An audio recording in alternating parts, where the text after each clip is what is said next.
dañoo donn réew mi déjà en état de crise mooy bor bi nga xam ne bàyyil nañ ñu ko fi te dañ ko gasoon suul nëbb ko crise boobu nag crise dafa ñëw teguwaat ci kawam donc nous sommes en double crise mooy li xew ci Moyen-Orient ak conséquences yi mu am ci àdduna bi yépp boobu ak léegi réew yi nga xam ne amuñu woon problème bi ñu am sax réew yi nga xam ne amuñu problème bi ñu am ñun ñoom ñëpp daanaka yokk nañu seen i njëg soo jëlee zone UEMOA bi pratiquement réew yëpp yokk nañu seen prix carburant ci ñetti weer yi amul bu des mennum Sénégal moo fi defagul augmentation ci carburant bi boo xoolee réew yi ñu ëpp doole fuuf ba ci réewu tugal yi demoon nañu ba commencé am ay problème approvisionnement ci carburant pour le moment ñi ngi sant yàlla amaguñu problème boobu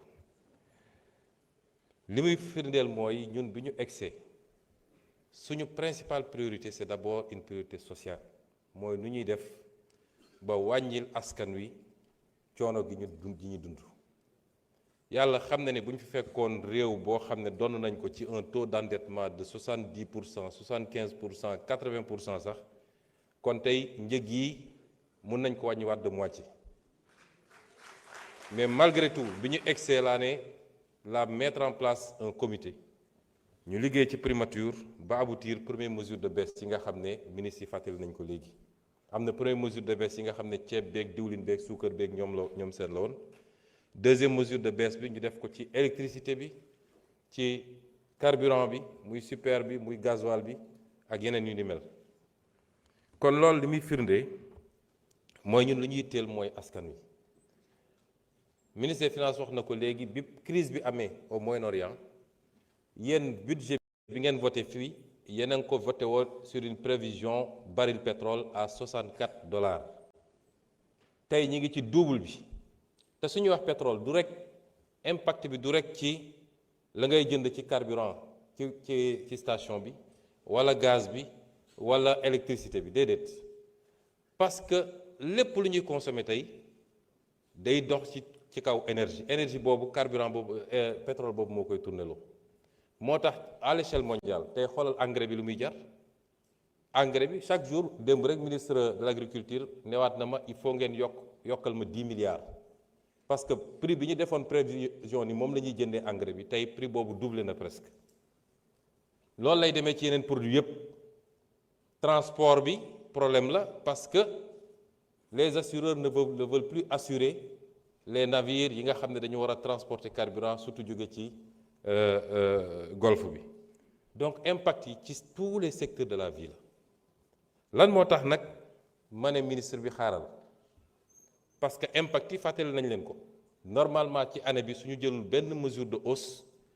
subvention yi rien que sur les produits d'hydrocarbures dina dépasser 1000 milliards ci budget boo xam ne 5000 milliards la ça veut dire que 1/5 budget bi ñu ngi koy joxe subvention normalement waroon naa def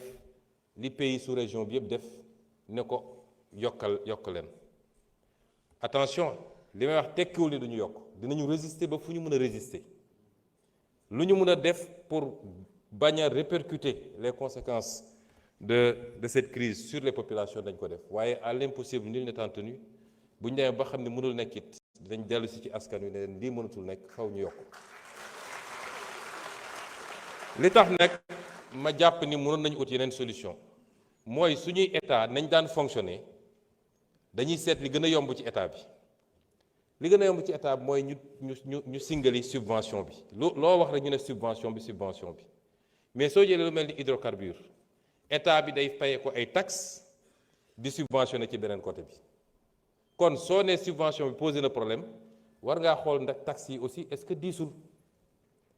boo bëggee liggéey da ngay liggéey ci ñaari tableau yi moo tax ma wax ministre de l'énergie ak ministre des finances ak samay équipe ñu liggéey ci trouver l'équilibre entre les taxes et les subventions ma jox leen ay chiffres yu simple soo jëlee 2021 ba 2025 ci ñaari at rek la état bi subventionné plus qu'il n'a taxé muy 2022 où on a subventionné pour 750 milliards taxé pour 523 milliards donc subvention bi dëgg-dëgg soo defee différence bi mooy 222 milliards yi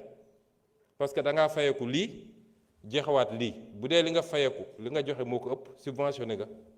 mais bu dee li nga joxe moo ëpp li nga wala li nga taxé moo ëpp li nga subventionné kon am na benn reliquat boo xam ne ba léegi état bi ci bénéfice am la. Donc 2022 am na écart 2027 milliards en faveur de la subvention et 2023 am na écart 346 milliards en faveur de la subvention année yooyu peut-être conséquence Covid bi ak année préélectorale mën na justifier loolu mais yeneen année yëpp 2022 on a subventionné pour 237 milliards on a taxé pour 450 milliards soit 2 fois plus de taxes que de subventions. Pour 2024 682 milliards de taxes 467 milliards de subventions donc un écart de 214 milliards et enfin 2025 bi ñu jógee on a subventionné pour 380 milliards et on a taxé pour 665 milliards donc 2 fois plus. C'est pourquoi exercice ma leen demandé mooy ñu xool soit on applique la vérité des prix mais si tu appliques la vérité des prix le prix à la pompe day jóg mais taxe yi ngay laaj tam day jóg ce qui fait que le consommateur est doublement pénalisé. Cette double pénalisation là man bëgguma mu am ci réew mi moo tax liggéey boobu nag dinaa ci jot ci fan yi boo jëlee ci mbay mi subvention ci mbay mi mun nañ ci dugg it parce que ñi ngi def subvention bu bëri ren on est à 130 milliards de subvention ci mbay mi ñu ne ma ba léegi doyul ñu ngi may laajaat 10 milliards pour subvention bi mais y a le principe de la subvention ak kan mooy capter subvention bi dëgg-dëgg baykat yi capter wuñu subvention bi parce que le ciblage n'est pas bon noonu la demee d'ailleurs ci carburant bi parce que wax nañu léegi ciblage bi da ngay gis koo xam ne am na moyen mais tey daanaka fayul dara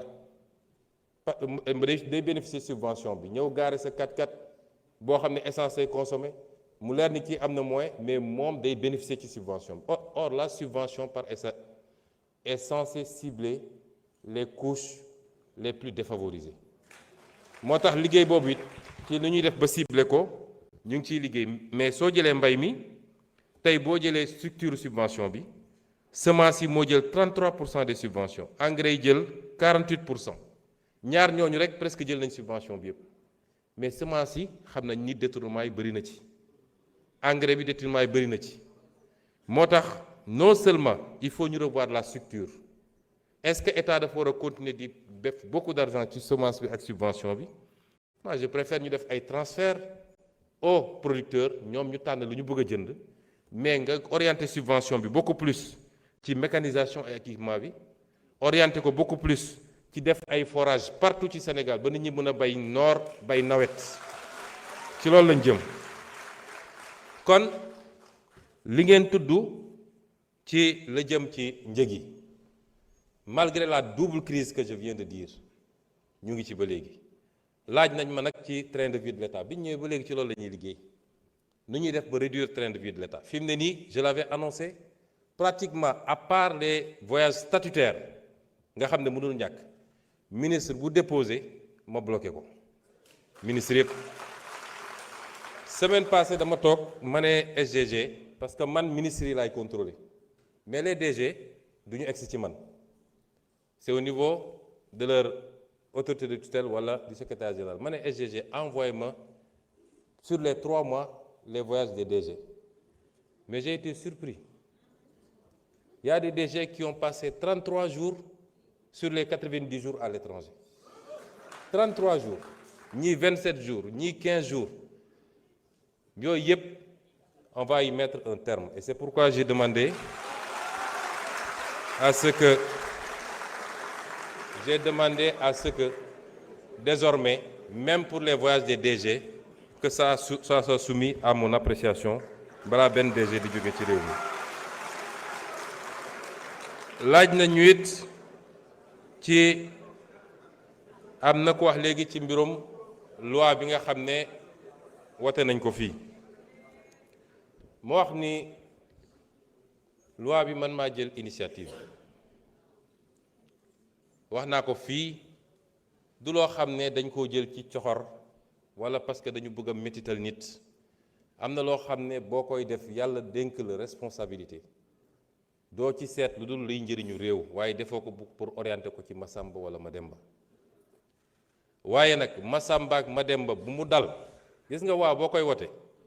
député yi fii mun nañ daje voté loi code électoral waaye député yi génn fii léegi